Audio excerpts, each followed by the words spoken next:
Bonjour et bienvenue à cette série de webinaires Prochaines étapes dans la lutte contre la COVID-19 dans le milieu des soins de longue durée.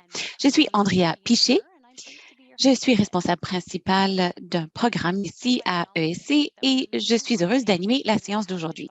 Je suis heureuse de commencer par reconnaître que nous nous rassemblons sur un territoire habité par des peuples autochtones depuis le début des temps. En particulier, nous reconnaissons que nous diffusons ce webinaire depuis Ottawa, le territoire traditionnel non cédé de la nation algonquine. Nous reconnaissons et apprécions profondément leur lien historique avec cet endroit, ainsi que l'occasion qui nous est donnée de nous y rassembler aujourd'hui. Nous sommes heureux d'offrir une interprétation simultanée en français pour cette séance. Si vous souhaitez entendre la séance en français, veuillez choisir Français à partir du menu d'interprétation au bas de votre écran. Nous vous invitons à partager vos questions et commentaires à tout moment en utilisant la boîte de clavardage en anglais ou en français. Et nous vous encourageons à répondre aux commentaires les uns des autres dans la boîte de clavardage également. Nous nous efforcerons de répondre au plus grand nombre de questions possibles lors de la période des questions avec notre conférencière à la fin de ce webinaire. Si vous avez besoin d'aide, vous pouvez communiquer avec le soutien technique grâce à la fonction de clavardage. Cette séance est enregistrée et sera disponible sur le site Internet dans les prochains jours afin que vous puissiez la revisionner ou encore partager avec vos collègues. Nous savons qu'aujourd'hui, nous marquons les funérailles de la reine Élisabeth II. Nous terminerons cette séance vers 13 heures afin que vous puissiez tous observer un moment de silence à ce moment-là si vous le souhaitez. Enfin, nous sommes heureux d'annoncer que la prochaine phase du programme d'excellence en Santé Canada visant à soutenir les soins de longue durée sera bientôt lancée. Restez à l'affût, vous obtiendrez davantage de renseignements pour obtenir du soutien visant à renforcer les soins pour les personnes qui vivent et travaillent dans le domaine des soins de longue durée. Aujourd'hui, nous sommes heureux d'accueillir le Dr Sharon Castellanen, qui parlera d'améliorer la capacité des soins de longue durée afin de mettre en œuvre une approche palliative de soins. Dr Castellanen est professeur et titulaire de la chaire Gladys Sharp en soins infirmiers à l'Université McMaster. Elle est membre associée du département de médecine familiale de l'Université McMaster et professeur auxiliaire honoraire à l'École de sciences infirmières et des sages-femmes de l'Université de Technology Sydney. Elle est co-directrice du programme Strengthening a Palliative Approach in Long-Term Care ou SPA-LTC, qui vise à améliorer la qualité de vie des résidents et de leurs proches en établissement de soins de longue durée. Sharon, sur ce, je vous cède la parole. Je me réjouis de vous parler de ce que mon équipe et moi avons fait jusqu'à présent. Alors, comme nous avons à peu près 10 minutes de retard, je vais essayer d'aller un peu plus vite. Mais comme Elisabeth l'a indiqué dans la boîte de clavardage, visitez notre site Internet. Nous versons constamment de nouvelles ressources sur ce site Internet car nous continuons d'étoffer les composants de notre programme. Alors, pour aujourd'hui, je vais surtout expliquer pourquoi une approche palliative s'impose en soins de longue durée. Je vais également parler des modèles que nous avons examinés, qui ont été publiés, mis à l'essai en soins de longue durée. Et ensuite, nous parlerons de notre programme SPA-LTC, auquel nous travaillons depuis 8 ou 9 ans déjà. Nous travaillons avec des résidents, leurs familles et le personnel à cette fin. Je vais parler ensuite de certaines évaluations, certaines publiées, d'autres non, mais je parlerai, quoi qu'il en soit, des évaluations de notre outil et des moyens par lesquels vous pouvez avoir accès à nos ressources. Alors, comme vous le savez, les gens restent peu de temps en soins de longue durée, moins de 18 mois en Ontario. Ici, en Colombie-Britannique et dans d'autres provinces, c'est plutôt 12 mois. Alors, cette population est une population palliative qui a moins d'1 an à vivre en moyenne. Et beaucoup de résidents mourront d'ailleurs avant que cette année ne soit écoulée. Les gens qui sont pris en charge par les soins de longue durée sont généralement plus fragiles et plus malades. Cela crée beaucoup de difficultés sur le plan du soutien pour les familles, mais aussi de la création d'un environnement paisible pour le décès. Surtout, je pense aux ou 70 de résidents qui ont une forme de démence, ce qui rend le soutien pour ces personnes et leurs familles très difficile. Et on ne veut certainement pas que les membres de la famille doivent prendre des décisions au nom de leurs proches en période de crise, car cela a un impact durable souvent sur le deuil. Alors, voici un article que j'ai rédigé un peu avant la COVID. C'était surtout fondé sur du travail qui avait été fait avec des collègues en Europe. Vous connaissez peut-être le programme PACE, un programme très semblable au programme SPA-LTC et d'autres programmes canadiens. Alors, essentiellement, il y a un besoin criant de formation et d'éducation pour le personnel en soins de longue durée qui veut mettre en œuvre une approche palliative. Lorsqu'on offre cette formation, celle-ci est peu étendue. 80 du personnel est constitué de préposés aux bénéficiaires et malheureusement, ce ne sont pas ceux qui prodiguent les soins. Pourtant, on sait que ce sont les préposés aux bénéficiaires qui pourraient tirer le meilleur parti de cette formation. L'autre enjeu, c'est de renforcer la capacité en créant des champions internes. Ça peut prendre la forme d'un champion en matière de soins palliatifs ou d'une équipe championne. Et par ailleurs, dans certaines provinces, on a des experts conseils en soins palliatifs et où on a des infirmiers, infirmières, praticiens, praticiennes experts. C'est ce qu'on appelle une facilitation externe. Et ensuite, du point de vue de l'amélioration de la qualité de la recherche, est-ce qu'on se sert des bons résultats? C'est-à-dire, est-ce qu'on utilise vraiment les résultats recherchés à la fois par le résident et sa famille?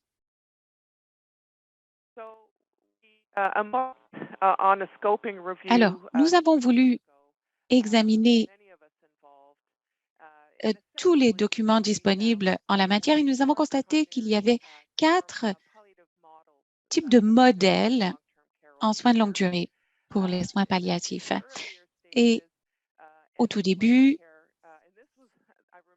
enfin, je me rappelle, lorsque j'étais infirmière autorisée, moi, en soins de longue durée, quiconque approchait de la fin de sa vie ou était en fin de vie, souvent, on essayait de faire venir un médecin spécialisé en soins palliatifs ou encore un infirmier, une infirmière pour aider le résident en question. Et on a vite compris qu'il y avait trop peu de ces experts conseils externes pour répondre aux besoins de l'ensemble du secteur des soins de longue durée. On a compris qu'il fallait développer cette expertise nous-mêmes à l'interne en soins de longue durée, tout en restant concentrés sur la fin de vie. Alors, chemin faisant, nous avons compris, et heureusement, nous avons compris qu'il fallait commencer plus tôt. On devait commencer à parler des volontés, des valeurs et préparer les familles à la fin de vie lorsqu'ils ne sont pas aussi stressés. C'est ainsi que nous avons appliqué la philosophie de l'approche palliative. Je dirais que, bon, le temps file, mais il me semble que ça fait environ une quinzaine d'années. Mes collègues de l'Australie, je pense, avaient environ 8 ans d'avance sur nous, mais il y a une quinzaine d'années, c'est à ce moment-là, si je me rappelle bien, qu'on a voulu renforcer les capacités et mettre en place une approche palliative accompagnée de planification préalable des soins, c'est-à-dire qu'on voulait que les gens discutent de leurs valeurs et de leurs volontés, de ce qui importait pour eux le plus tôt possible. Et enfin, nous avons déterminé qu'il fallait avoir une capacité interne dans le cadre de l'approche palliative, mais aussi pouvoir faire appel à des spécialistes externes, à savoir des médecins spécialisés en soins palliatifs, des infirmières praticiennes, des experts conseils en soins palliatifs, quiconque a l'expertise qui puisse aider les établissements. Et c'est essentiellement ainsi que nous avons mis au point ce programme SPA-LTC, renforcer l'approche palliative en soins de longue durée. Et donc, nous avons tenté d'amorcer des conversations, de partager de l'information très tôt après l'admission du résident. Et on espère qu'un jour, on pourra avoir ces conversations avant l'admission pour qu'on n'ait pas besoin de parler de planification préalable des soins à l'admission, que ces choses seront faites à l'avance. Mais comme vous le voyez, nous avons une approche par étapes. Nous avons les piliers principaux. Alors, préparation au changement à venir, amélioration du confort et de la qualité de vie, et cela comprend la gestion de la douleur et des symptômes. Et ensuite, tisser des relations bienveillantes. On le voit de plus en plus dans notre milieu de travail. Il faut avoir des relations durables et bienveillantes entre membres du personnel et résidents, entre membres du personnel et membres de la famille, et ainsi de suite. Et au bas du modèle, vous verrez que nous avons une série d'interventions qui se consacrent au renforcement de la capacité organisationnelle. Celles-ci sont davantage centrées sur le personnel et l'organisme. Et j'en parlerai d'ailleurs un peu plus tard lorsqu'il sera question des outils. Alors, notre stratégie de recherche est fondée sur la recherche-action participative, ou RAP, qui est très semblable à un processus d'amélioration de la qualité, c'est-à-dire on fait une collecte de données, on l'évalue, on y réfléchit, on tâche de peaufiner nos outils. Et d'ailleurs, ça remonte à longtemps. Là, au début des années 2000, je travaillais à cette question avec Mary Lou Kelly, où nous avions un projet commun. Alors, voici un autre moyen de voir le modèle. Voici comment on structure les ressources sur le plan conceptuel selon ces 4 piliers ou volets clés que je viens d'évoquer. Tout cela se trouve sur notre site Internet si vous souhaitez le parcourir. Je sais que j'ai perdu du temps en début de séance et donc je ne veux pas en perdre davantage. Alors, nous avons mis au point un outil pour le personnel et c'est là-dessus que je vais concentrer le reste de ma communication. Alors, voici les constatations d'une étude récente où nous avons organisé un atelier pour le personnel sur la formation en matière de communication.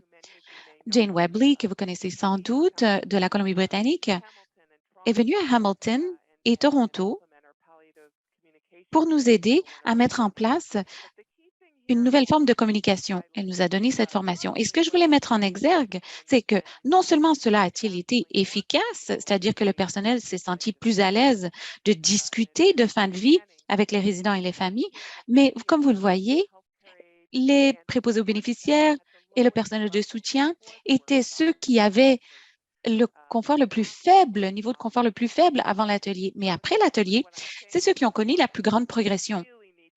Alors, ce que je dis, c'est qu'il faut vraiment aider le personnel de première ligne, comme les préposés aux bénéficiaires et le personnel de soutien. Ce sont eux qui sont rarement invités à des séances de formation et qui en ont désespérément besoin. Alors, nous avons mis au point une série de 8 modules d'apprentissage en ligne. Ça, c'est pour une des études qui a été financée par l'entremise d'Excellence en Santé Canada récemment. Nous avons donc d'ailleurs préparé une foire aux questions que nous utilisons pour une autre étude, mais ces modules sont accessibles en ligne. Ils sont libres d'accès, vous n'avez qu'à cliquer. Vous devez vous inscrire, donc mettre votre nom et votre adresse électronique, mais ils sont gratuits. Et à la toute fin, vous pouvez même obtenir un certificat. Alors, il s'agit surtout d'une approche palliative. Elizabeth Antefo est l'auteur de ce projet. Elle a fait un travail formidable. C'est une autre spécialiste de la Colombie-Britannique. Alors, comme je disais, ces modules sont gratuits, libres d'accès, et donc je vous encourage vivement à les consulter. Et ce qui est bien avec les modules, c'est qu'ils ne sont pas à l'intention exclusivement du personnel de soutien. On les a mis au point pour le personnel de soutien, les préposés aux bénéficiaires, Et vraiment, ils sont brefs, moins de 15 minutes, de sorte que le personnel puisse les suivre lorsqu'ils ont le temps. Alors, on aimerait avoir votre rétroaction si jamais vous les consultez, car on cherche toujours à améliorer ces ressources. Alors, l'autre ressource dont on s'est servi, qu'on a trouvé très réussie pour renforcer la capacité interne, c'est l'utilisation détournée de soins de confort. Alors, je vais être honnête, ce n'est pas une activité de notre cru, ça vient d'un expert conseil, d'une experte conseil, Nikki Turner, qui vient de prendre sa retraite, mais qui avait travaillé avec moi dans le passé. Et c'est elle qui a créé ce concept. Et nous avons travaillé avec elle et nous avons obtenu des résultats formidables. Ça dépend vraiment de l'établissement, de la fréquence à laquelle on s'adonne à ces tournées, quels sont les sujets à aborder. Et certaines résidences, certains établissements en ont fait un peu un caucus autour du poste de soins infirmiers. Alors, plutôt que de demander aux gens de se réunir ailleurs, on les réunit tout près du poste de travail, tandis qu'ils s'adonnent à leurs activités. C'est une excellente occasion de demander au personnel qu'est-ce qui s'est bien passé, qu'est-ce qui ne s'est pas très bien passé, quels sont les enjeux actuels. Est-ce que vous avez, par exemple, un résident qui a des difficultés sur le plan du contrôle de sa douleur? Et donc, vous pouvez ensuite avoir un expert conseil, soit interne ou externe, pour faciliter la conversation, encadrer le personnel. Alors, si cela vous intéresse, vous pouvez consulter cet article. Ici, vous avez de nouvelles ressources. Dr. Abigail Wilson-Griffith de l'Université de Regina a mis ces choses au point pour le personnel. C'est fondé sur les enjeux qui sont le plus souvent soulevés par les membres du personnel. Donc, cela sert à former le personnel. Il s'agit d'être un peu plus proactif. C'est très détaillé et cela donne au personnel une série de questions que l'on peut poser. C'est une forme de formation, en fait, de module de formation pour les tournées de soins de confort.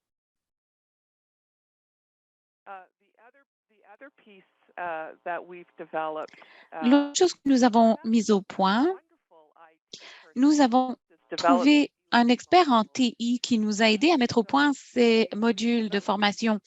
Alors, on les appelle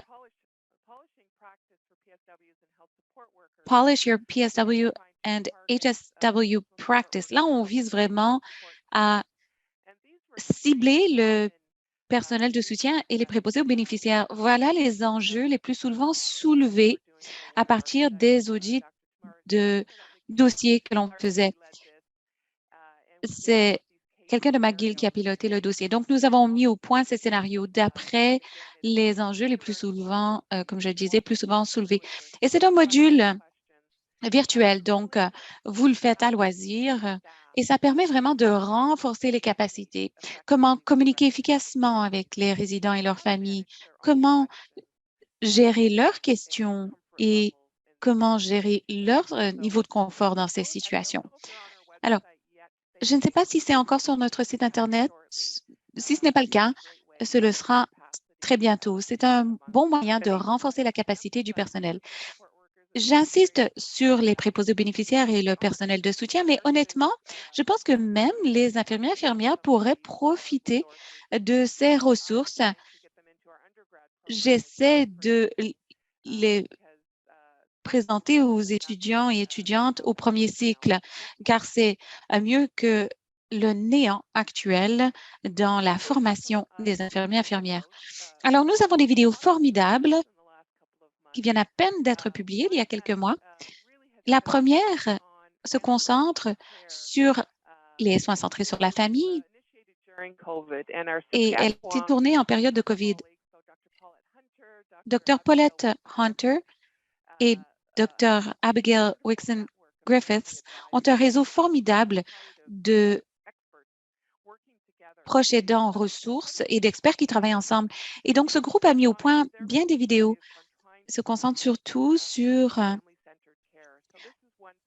l'encouragement aux soins centrés sur la famille. Alors, nous avons des vidéos sur notre site Internet, dont la première. Ensuite, la deuxième vidéo, le Dr. Sandy Shaman. Vous connaissez probablement la Dr. Sandy Shaman, qui est directrice des soins de l'approche palliative d'un grand groupe qui est également elle-même médecin spécialisé en soins palliatifs. Donc, il s'agit ici d'une vidéo qui vise à expliquer ce qu'est une approche palliative très simplement pour que tout le monde comprenne de quoi il s'agit. Et enfin, Dr. Shane Sinclair de l'Université de Calgary, vous le connaissez sans doute, c'est un conférencier hors pair qui a fait beaucoup de travail sur le plan des soins bienveillants, et Margaret Keatings, qui est proche aidante de ressources pour notre étude. Tous les deux se trouvent dans cette vidéo et ça vaut vraiment le détour. Une chose qu'on a constatée dans un grand nombre de nos projets, c'est que souvent, on ne se concentre pas assez sur les soins spirituels. Il faut encadrer les résidents et leurs familles à tout point de vue, dans le point de vue spirituel. Et c'est la raison pour laquelle nous avons voulu produire cette vidéo. Et Shane Sinclair vous dirait, les soins spirituels, ça ne signifie pas forcément un pasteur, un révérend, un prêtre, un rabbin. Non, il y a beaucoup de choses qui peuvent être faites dans le quotidien pour encourager les soins spirituels.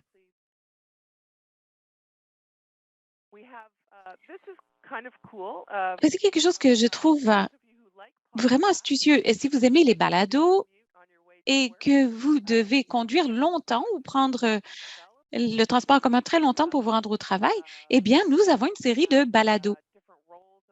Il est question des diverses fonctions en soins de longue durée, les divers domaines. On a des entretiens avec des spécialistes comme Sandy Shaman. On interviewe des préposés aux bénéficiaires. On a une infirmière, des proches aidants ressources, des experts conseils en soins palliatifs. Alors, ces balados sont très populaires et nous ajoutons constamment de nouveaux épisodes. Dans un des derniers épisodes, il est question de récréothérapie, de ludothérapie.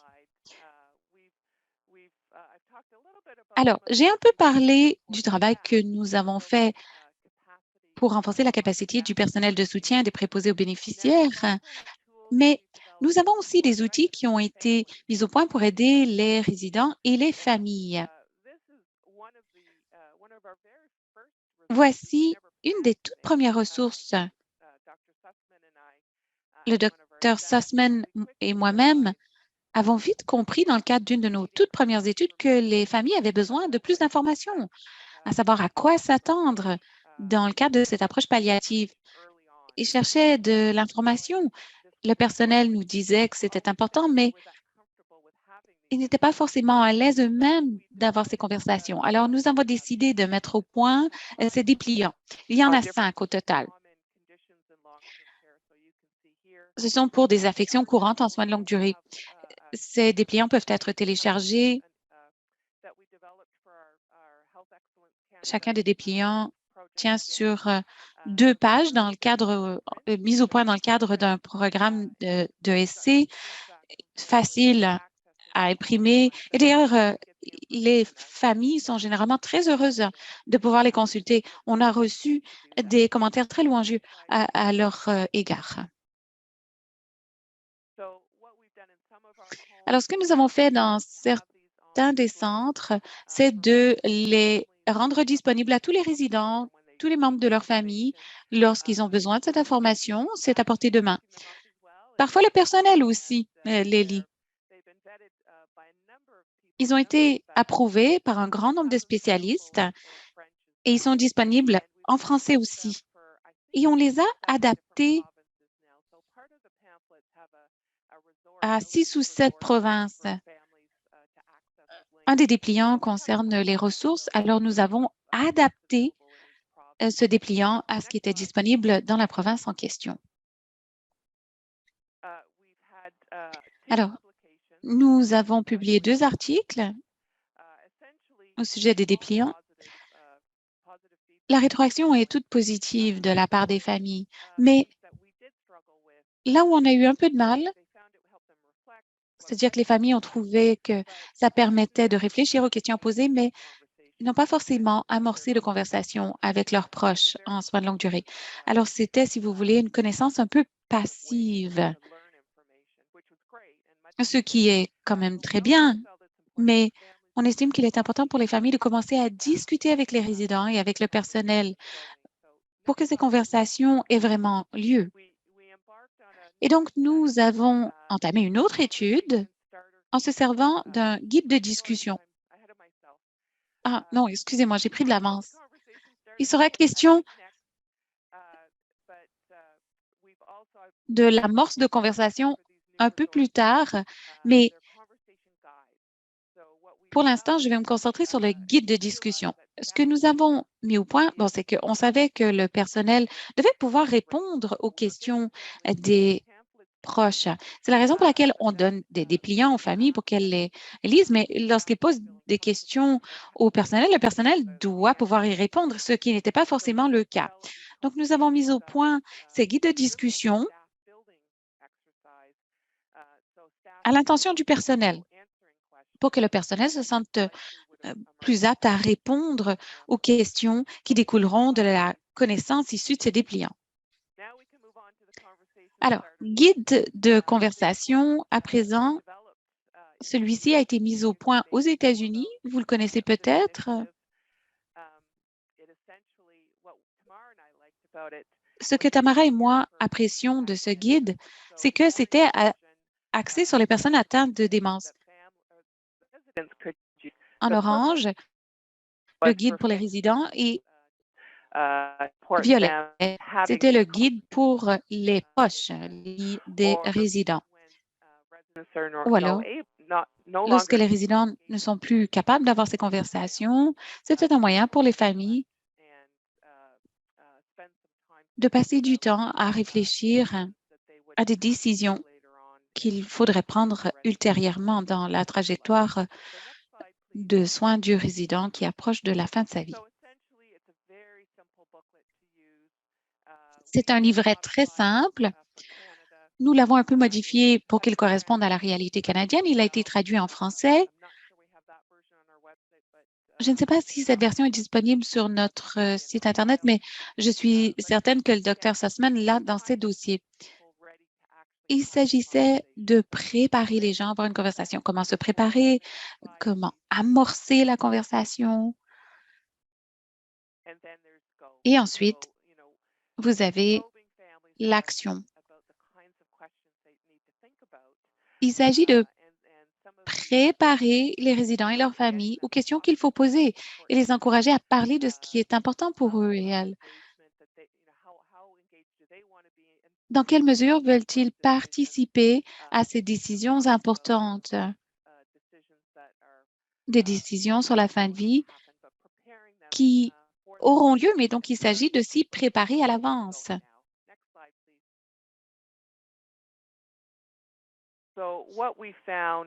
Alors, ce que nous avons constaté, c'est que les résidents qui sont servis du guide, et d'ailleurs 44 résidents l'ont rempli, ce qui est formidable. 3 résidences ont participé à cette étude et nous avons eu beaucoup de chance. 44 résidents ont choisi d'y participer. Alors, nous avons trouvé qu'après avoir lu le guide de discussion, les résidents posaient davantage de questions de la part de leurs prestataires de soins de santé. C'est formidable. Ils étaient plus mobilisés, ce qui est précisément ce que l'on cherchait de leur part. Et pour les familles, eh bien, on a été un peu étonnés au départ. On s'est servi d'un outil sur l'auto-efficacité chez les familles et les familles se sentaient plus confiantes au début, mais après avoir rempli le cahier, elles se sentaient moins confiantes. Alors, ce n'était pas ce à quoi on s'attendait, mais quand on y réfléchit, c'est logique, car les proches commencent à se renseigner par rapport aux questions qu'il faut poser, aux décisions qu'il faut prendre. Alors, le cahier était un moyen de, de déclencher chez ses proches une conscientisation des questions qu'il faudrait poser. Donc, pour finir, on était très heureux de ce constat et on espère que ses proches ont continué de poser des questions pour obtenir plus d'informations et que, éventuellement, leur niveau de confiance s'est accru. Alors, le guide était une initiative de planification préalable des soins pour les résidents lorsque ceux-ci sont aptes à prendre ces décisions. Mais comme on le sait, en soins de longue durée, la fenêtre de temps pendant laquelle on peut avoir ces conversations est assez mince. Alors, il était question d'objectifs de soins et de consentement, et c'est ce à quoi on a voulu s'attacher dans le cadre de nos travaux sur les soins palliatifs. Et on l'a appris de nos collègues de l'Australie. Réunir les familles avec le personnel et les résidents, si le résident est apte à prendre des décisions, c'est important pour que ceux-ci puissent tous ensemble poser des questions, obtenir des réponses et obtenir du soutien de la part du personnel pour qu'ils puissent prendre des décisions éclairées par rapport à ce qui se produira en fin de vie pour le résident. Nous nous sommes servis d'un guide pour déclencher ces réunions. Ces réunions ne sont pas habituelles, si vous voulez, elles sont extraordinaires, elles sont prévues pour les patients en fin de vie.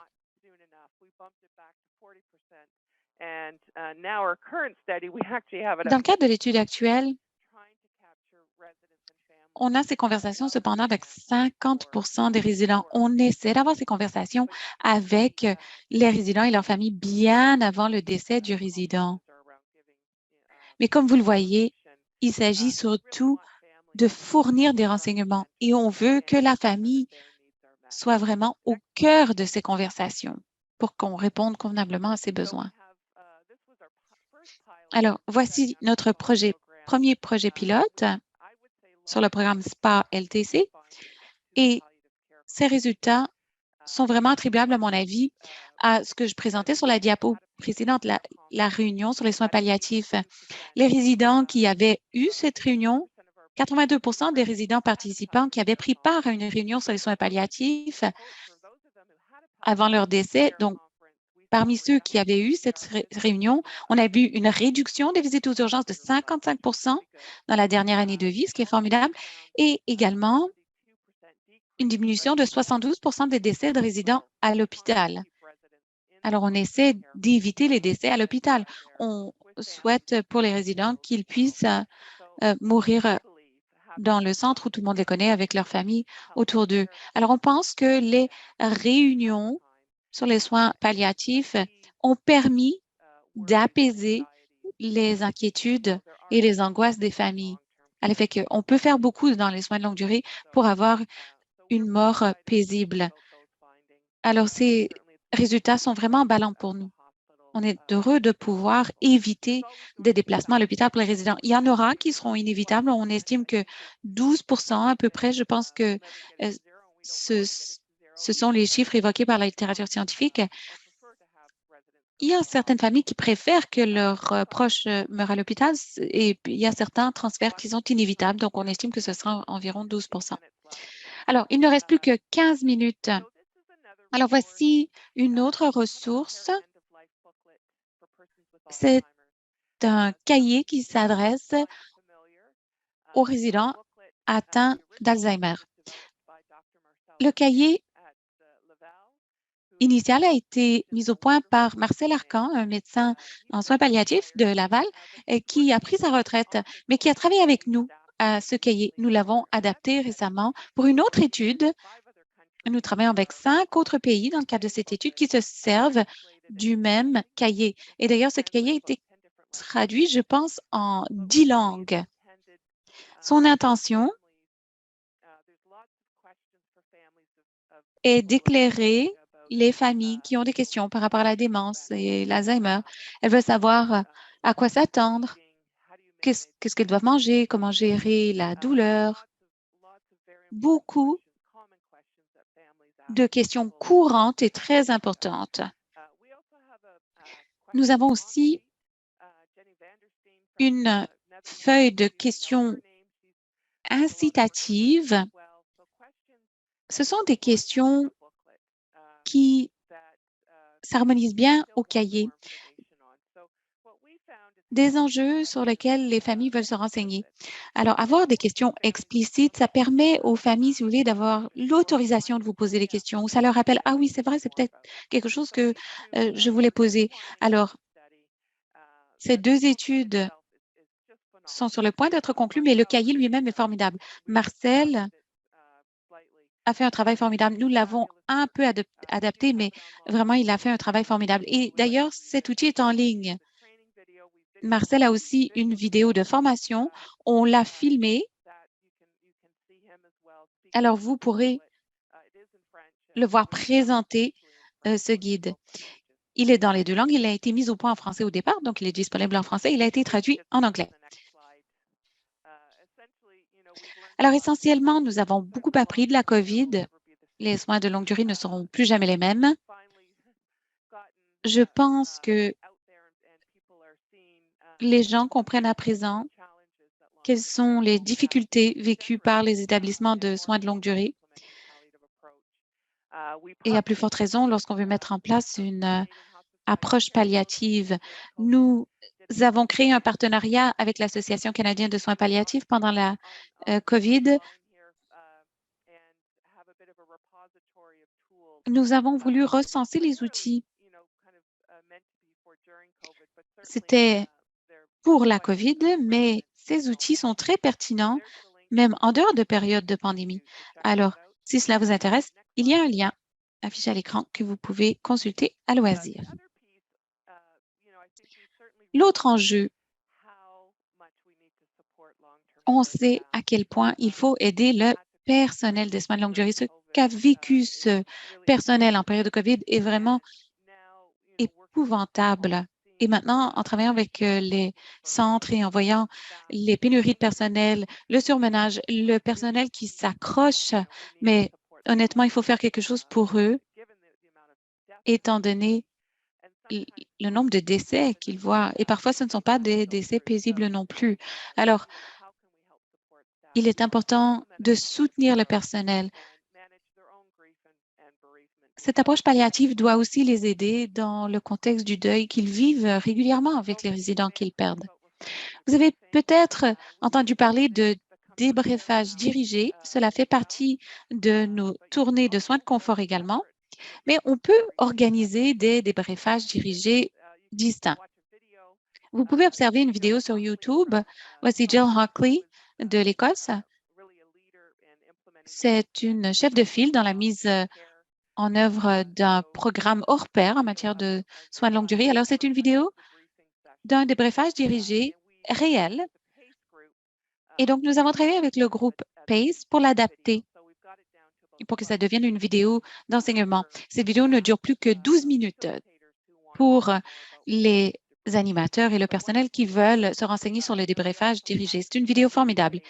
Et ensuite, nous avons un aide-mémoire en 2 pages pour le personnel qui souhaite organiser ces séances de débriefage dans leur résidence. Et nous espérons que cela se fera. Nous espérons que ces pratiques deviendront de plus en plus communes. Décrivez l'événement, comment vous êtes-vous senti. On espère que cela permettra de dégager des pratiques exemplaires et que le personnel se sentira plus épaulé au fil de ces expériences. On ne veut pas que le personnel soit affligé par le deuil pendant des semaines. Alors, un des axes focaux, c'est assez clair, et la COVID l'a certainement mis en relief, il faut se concentrer sur un modèle de soins psychosocial. Il faut apporter un aspect spirituel, une amélioration de la communication et des soutiens d'ordre affectif également, surtout auprès des familles. Bon, on entend de plus en plus les proches nous dire qu'ils ont besoin de plus de soutien et nous le comprenons. Cela doit faire partie de l'approche palliative. Alors, je vais vite car je veux que nous ayons le temps de prendre vos questions. Un de mes grands rêves, c'est que on ait une communauté bienveillante de soins de longue durée, c'est-à-dire qu'on puisse démanteler les murs des établissements de soins de longue durée pour établir un contact plus étroit avec la collectivité. J'ai écouté Alan Kelleher prendre la parole il y a quelques années à cet effet. Je pense que nous pouvons faire beaucoup pour que les soins de longue durée soient plutôt vus comme un hospice. Comment établir un lien entre les musées des beaux-arts, les écoles et ne pas isoler les établissements de soins de longue durée comme c'est le cas aujourd'hui. Alors, quelques ultimes réflexions. Il faut renforcer les capacités en soins de longue durée à l'échelle du système. J'ai présenté quelques outils et ressources pour le faire. Ça, c'était la partie facile. La partie plus difficile, c'est de mettre en œuvre ces outils, de trouver du temps pour que le personnel puisse se renseigner, apprendre, puis ensuite mettre en pratique ces nouvelles connaissances. Il faut miser davantage sur les soins centrés sur la famille selon un modèle psychosocial. Et il faut intégrer les établissements de soins de longue durée dans la collectivité. Alors, nous approchons de la fin. Je voulais simplement vous dire quelques mots sur notre communauté pratique. C'est une initiative qui a été mise en œuvre en collaboration avec l'Association canadienne de soins palliatifs.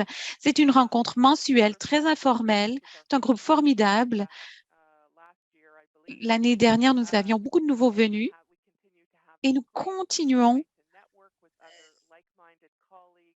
d'élargir le cercle. Nous réseautons avec toutes sortes de personnes qui s'intéressent aux soins palliatifs et aux soins de longue durée et on y apprend beaucoup. Et nous avons aussi une alliance SPA-LTC fondée par Santé Canada. Alors, j'espère que vous souhaiterez vous joindre à nous dans le cadre de cette alliance. Notre objectif, ce n'est pas de la recherche, mais plutôt l'application des connaissances. On veut faire connaître notre approche à l'échelle du pays. On a des fonds, mais si jamais ça vous intéresse, écrivez-moi, il y a aussi un lien sur notre site Internet. Et voilà, je crois que cela conclut mes diapositives. Formidable, bravo, bravo Sharon. Voilà un aperçu, un survol rapide de vos travaux et nous en avons beaucoup profité. Vous avez reçu beaucoup de questions par rapport aux ressources que vous avez présentées. Alors, je vous annonce que nous allons partager toutes les ressources qui faisaient partie de la communication de Sharon dans le cadre du courriel de suivi qu'on enverra à tous les participants. Il y avait aussi une question sur l'accès aux ressources en français. Et Sharon, je sais que vous avez déjà signalé qu'une bonne partie des ressources étaient déjà traduites. Alors, j'espère que sur le site de SPA-LTC, que vous trouverez des ressources en français. Alors, nous avons quelques questions, puis il ne reste plus que quelques minutes avant de devoir conclure. Et d'ailleurs, nous avons aussi quelques questions de sondage à vous poser. Une question qu'on a reçue concerne vos travaux de recherche avec sur le guide d'amorce de conversation. On voulait savoir comment vous avez inclus l'aspect social dans l'élaboration de ce guide. Ah, excellente question. J'ai parlé de Tamara Sussman. Dr Sussman est travailleuse sociale et ne serait pas heureuse que je ne dise pas que nous avons beaucoup fait de recherche avec les travailleurs sociaux. Le travail social et la mobilisation des travailleurs sociaux est vraiment fondamentale. Les travailleurs sociaux doivent participer, entre autres, aux réunions de soins palliatifs. Dans certaines de nos études, Ce sont d'ailleurs les travailleurs sociaux qui dirigent ces conversations. Le problème, c'est que ce ne sont pas tous les établissements qui ont des travailleurs sociaux dans leur effectif, mais notre programme SPA ne n'est pas dirigé à un type de profession. Tout le monde peut en profiter. Et Dr. Tamara Sussman a beaucoup travaillé à ces questions, comme je disais, les travailleuses sociales.